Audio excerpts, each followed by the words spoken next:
accountability is extended. Thank you. We will now proceed to the next item in our agenda. Magandang umaga sa inyong lahat. Welcome to the fourth public hearing of the House Committee on Good Government and Public Accountability. Before we start, we thank our guest resource persons and witnesses for understanding why we had to postpone the previously scheduled hearing on October 28. Ito ay upang matulungan bumangon muli ang ating mga kababayan na lubhang nasalanta ng Bagyong Christine. Narito tayo ngayong araw upang talakayin muli ang issue ng pondo ng bayan. Pondong mas nailagak sana sa mga kababayan nating naapektuhan ng mga nakalipas na bagyo. Earlier this year ay pumasa sa Kamara at inaprubahan ang Republic Act No. 12009 o ang New Government Procurement Act. Binabalangkas ng batas na ito ang mga pundasyon ng government procurement, kabilang dito ang prinsipyo ng transparency, competitiveness, and participatory. Ngunit pagdating sa confidential funds, binabalanse ang prinsipyo ng transparency sa national security. Kung kaya't kapag confidential funds na ang pinag-uusapan, hindi basta-bastang nalalaman kung saan ito ginagamit at kung kanino dapat bumili. This committee, however, recognizes that confidential funds are necessary to ensure safety and national security. Ngunit dahil ang confidential funds ay natural na palihim kung gamitin, madaling maabuso ang paggamit nito, lalo na kung hindi mahigpit ang patakaran sa paggastos nito. Natural lamang na ang mga pagkakalooban ng confidential funds ay mga ahensyang mapagkakatiwala ang gagamitin nito para sa mga programang pangseguridad ng bansa. Ito ang pakay ng inquiry ng komiting ito. Inaalam natin kung, number 1, saan at paano pwedeng pagsamantalahan ang confidential funds. Number 2, ano ang ahensya ng pamahalaan ba ang karapat-dapat pagkalooban nito? At ang ikatlo, ano ang dapat ilagay sa batas upang maiwasang maabuso ang paggamit nito upang protektahan ang kaban ng bayan mula sa mga abuso. Ganun na lamang ang pagkadismaya marahil ng karamihan sa mga natutuklasan natin dito sa House Blue Ribbon Committee. Nakita natin dito kung paano ginamit at ginastos ng Office of the Vice President at ng Department of Education ang pondong kompidensyal na ipinagkaloob sa kanila sa mga taong 2022 and 2023. Marahil, pwede nang masabing improper ang gamit sa confidential funds ng mga ahensyang ito. Upang mas mabigyan pa tayo ng linaw, nararapat na masagot ang katanungang ito. Anong nangyari sa pera ng taong bayan? Masasagot lamang ito ng dalawang tao. Una, ang head of agency, which in the case of both the OVP and the DepEd is the Vice President. At ikalawa, ang Special Disbursement Officer, SDO, na sila Ms. Gina Acosta para sa OVP at Mr. Edward Fajarda para sa DepEd. Ngunit ni isa sa mga ito ay hindi nagpapakita sa atin. Pakita po yung slides. Your Honor, the Information Technology Department is having difficulty in flashing it. There you go, Your Honor. Dito po makikita po natin yung dalawang slides na nagpapakita po ng matrix kung paano po ginamit ang 2022 and 2023 OVP and DepEd confidential funds na na-release, in-encash at niliquidate ng Vice President at SDOs. Indicate other signatories to the DVs, checks, LRs, and ARs and their relationship to the VP. Ang tumitestigo lang sa ating investigasyon ay sina former USEC Gloria Mercado at USEC Annalyn Sevilla mula sa DepEd, ang dating SDO ng DepEd na si Edward Farda ay napag-alaman naming lumipat na sa OVP. Hindi maiiwasang magtaka ang iba na bakit OVP at DepEd lang ang nakasalang sa usapin ng confidential funds. We have to start somewhere. At dahil nasimulan na natin ito, nakita natin na ang mga kaduda-dudang justification sa gastos para sa safe houses worth 16 million for 11 days at 15 million para sa youth leadership program kung saan pondo naman pala ng Philippine Army ang ginamit. Our inquiry does not end with 15 or 16 million or 73 million. Sa totoo lang, 612.5 million ang kabuuang halaga ng confidential fund ang ibinigay sa OVP and DepEd sa loob ng 2 taon. Dito po makikita po natin ang graph showing disbursement to OVP and DepEd totaling 612.5 million. Nasaan na ngayon ang 612.5 million? Sino ang gumastos nito at para saan ito ginastos?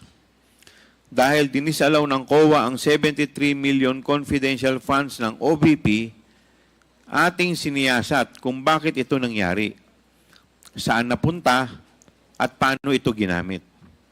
Ngunit kung susumahin ang lahat ng confidential funds ng OVP at DepEd, ito ay abot sa higit kalahating bilyong piso o 612.5 million.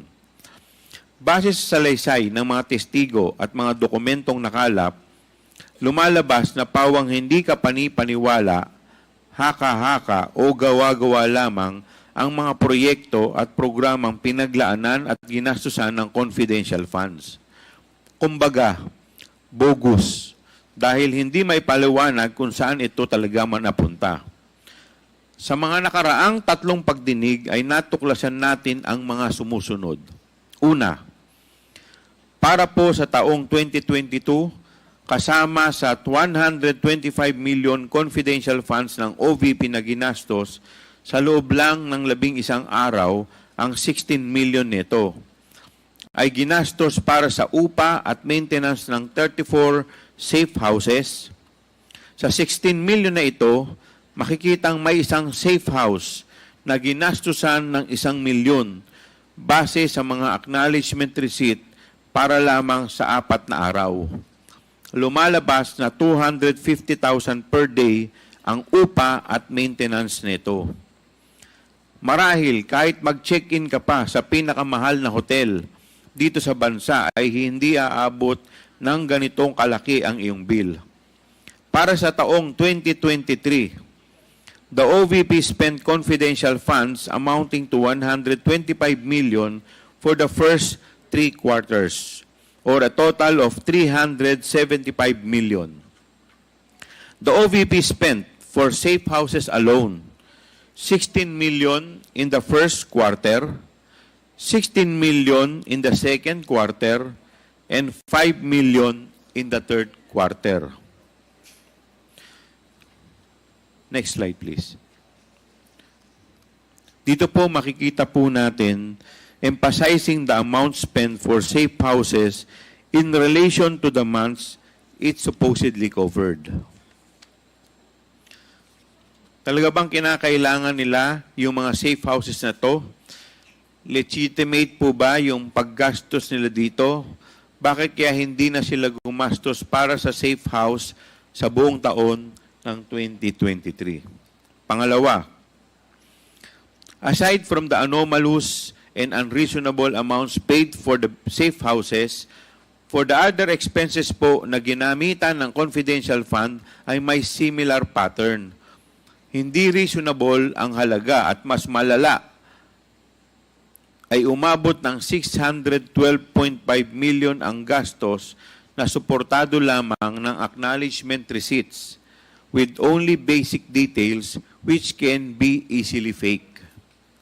Pangatlo, napag-alaman din natin na ang certifications mula sa infantry battalions ng Philippine Army ay ginamit upang palabasing may natanggap na mahigit 15 million ng confidential funds ang Army mula sa DepEd. Subalit, mariing pinabulaanan ito ng mga mismong pumirma sa mga certifications. Hindi rin alam ng ating mga sundalo na ang kanilang certifications ay gagamitin ng DepEd upang suportahan ang paggasta sa kanilang confidential funds. Sana ba talaga ginastos at napunta ang pera kung hindi naman pala ito ginastos para sa Philippine Army? In Audit Observation Memorandum number 2024-015, dated February 1, 2024, first AOM, the COA flagged the report. Payment of rewards to the informers in the amount of 7,509,000 in the first quarter of 2023 and 8,031,000 in the second quarter of 2023 because these expenditures were not supported with required documents. In sum, this amounts to 15,540,000 of public funds. Walang ebidensya kung saan ginastos at walang konkretong pagpapatunay na ito ay pinamigay bilang kantimpala sa mga taong nakapagbigay ng mahalaga at makatotohanang impormasyon maprotektahan ang ating mga kabataang estudyante. Sa nakaraang pagdinig at nagmula kay Atty. Powa utos kay Yusek Mempin upang humingi ng katibayang maibibigay sa COA upang patotohanan ang paggasto sa confidential funds. Si Yusek Mempin naman, na dating commander ng Task Force Davao, ang humagilap ng certifications at ginamit na nga ito ni Atty. Powa sa pagsagot sa first AOM ng COA.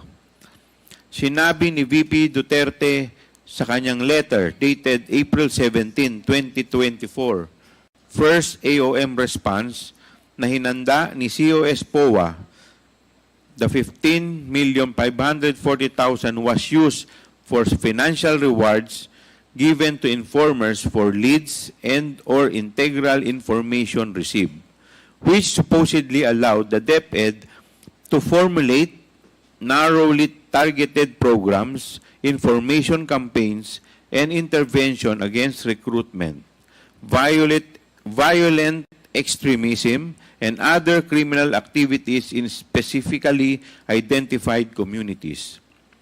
Pinapalabas sa sulat na kabilang sa mga programang kanilang finormulate ay ang Youth Leadership Summit o YLS, and Information Education Campaign, IECS. Ngunit ito ay tahasang pinabulaanan ng mga AFP officers na pumirma sa mga certifications na hiningi ni Yusek Mempin. Pang-apat, lahat ng mga testigong humarap sa kamera ay nagsabing hindi nila alam nasaan ang pera at saan pumunta ang pera.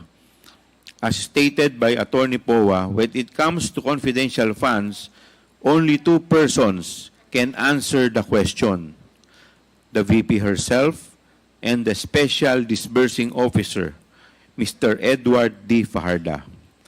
Subalit, wala na si Mr. Fajarda sa DepEd. Siya ay nasa OVP na at kabilang sa mga tumatangging humarap sa ating pagdinig.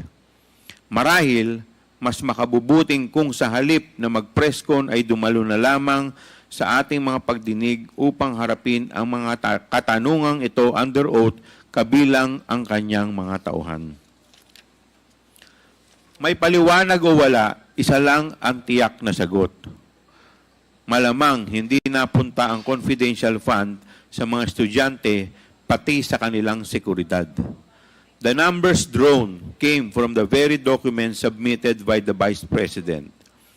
To close, I emphasize that the discoveries made by the committee is just the tip of the iceberg.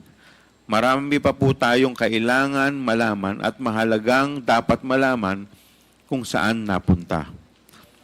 Malinaw na madaling abusuhin ang confidential fund kung masyadong maluwag ang mga panuntunan sa paggamit nito.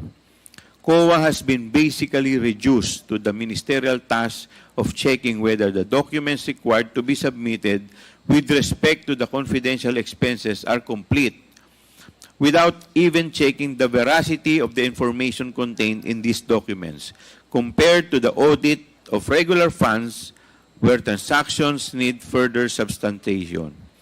This must be addressed to prevent not only leakage of government resources, but to close an avenue for graft and corruption. The mission of the committee is to craft a bill considering this relevance, these revelations to regulate and ensure the proper use of confidential funds. Maraming salamat po.